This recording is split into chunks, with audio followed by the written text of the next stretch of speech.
Over the weekend, I had a few requests to bring the pair to a couple car events here in Houston. Now that the weekend's over though, it's time to unload the Supra because despite the rumors, it doesn't live on the trailer.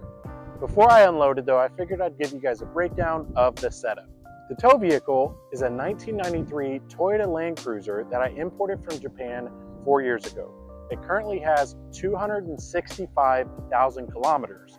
The chassis code for it is HDJ81. That means under the hood we have a 1HDT, which is a 4.2 liter turbo diesel straight six from Toyota. It's currently mated to an automatic transmission and full-time four-wheel drive transfer case. It's lifted 4 inches and sits on 35-inch Falken tires wrapped around the 15-inch Bridgestone Berg S4 wheels. Overall, it's handled towing really well. I can cruise with the trailer and the Supra at around 70 to 75 miles an hour, and believe it or not, with the trailer, it actually gets 15 to 16 miles per gallon. The trailer is an 18-foot car hauler from C&M Trailers. Speaking of trailers, let's go ahead and get it offloaded so I can give you a breakdown on the Supra. The Supra is also a 1993, and I've owned it for 10 years, 7 of which have been here in Texas, but the first 3 were actually in Japan where I was stationed, and believe it or not, this was actually my daily driver there.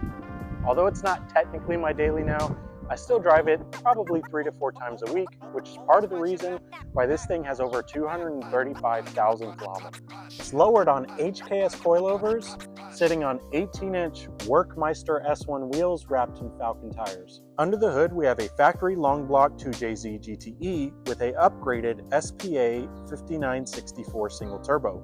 It also has supporting modifications like fuel system and ECU. The engine is mated to a V160 6-speed Getrag manual transmission. On the dyno, this thing made 517 horsepower and 530 foot-pounds of torque at 24 psi, although on the street I see anywhere from 26 to 27 pounds, which puts this thing closer to the mid to high 500s. I'm currently limited to that power figure, and the reason is because of my favorite feature on the car, which is the active front lip.